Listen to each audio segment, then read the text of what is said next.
All right, so what is an algorithm? An algorithm describes the steps you have to perform to accomplish a specific task. Now, one common example that's often used when algorithms are being taught is the steps for making a cup of coffee. I'm a tea drinker, so I'm going to use tea instead. And so here's one algorithm for making tea. In step 1, we boil water. In step 2, we add a tea bag to a cup. In step 3, we pour the boiling water into the cup.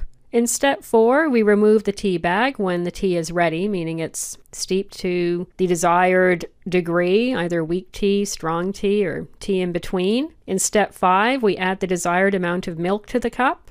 In step 6, we add the desired amount of sugar to the cup. And in step 7, we stir the contents of the cup with a spoon, and our tea is ready.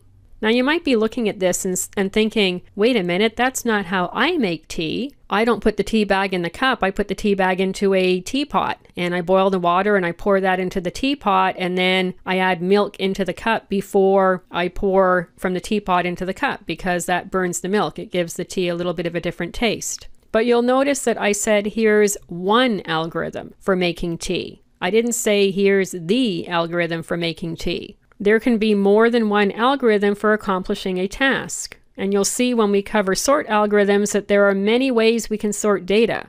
And so there are many sort algorithms. There isn't just one sort algorithm, and this is the one and only one way you can sort data. This algorithm that you're looking at, the making tea algorithm, makes some assumptions. It assumes that we're using a tea bag and that we're making the tea directly in the cup, as I said, rather than using a teapot. And it's not unusual for an algorithm to make assumptions. Some of the sort algorithms we'll cover make assumptions about the data they're sorting, and some don't. So there can be many algorithms that accomplish the same task. Now, there's one really important distinction that you have to understand. An algorithm is not an implementation. They're not the same thing. An algorithm describes the steps you have to perform, and implementation is the code you write to perform those steps if we're talking about programming. There can be many implementations of the same algorithm. For example, let's look at our making tea algorithm again. In step 1, we don't specify how to boil the water, we just say you've got to boil water.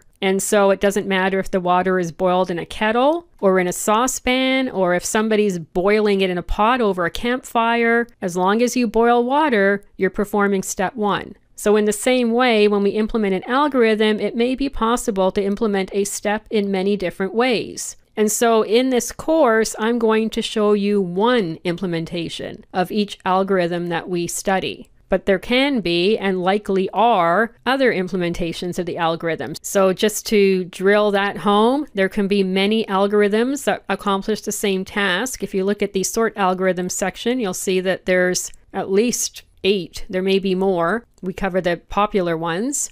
And also, there can be many implementations of the same algorithm. So I'll show you one implementation, but you may see other implementations for the same algorithms. As long as the code you're writing is following the steps described by the algorithm, you have an implementation for the algorithm. Now, often the words algorithm and implementation are used interchangeably, even though they're different. I'll probably do the same thing occasionally. I may occasionally use algorithm when I should be using implementation. So just remember that an algorithm can have many implementations. And as I said, there can be many algorithms for accomplishing the same task. So that's algorithms, not terribly complicated. They just describe the steps you have to perform to accomplish a specific task. And so now that we've looked at what a data structure is and we've looked at what an algorithm is, let's move on and start looking at our first data structure, the array. I'll see you there.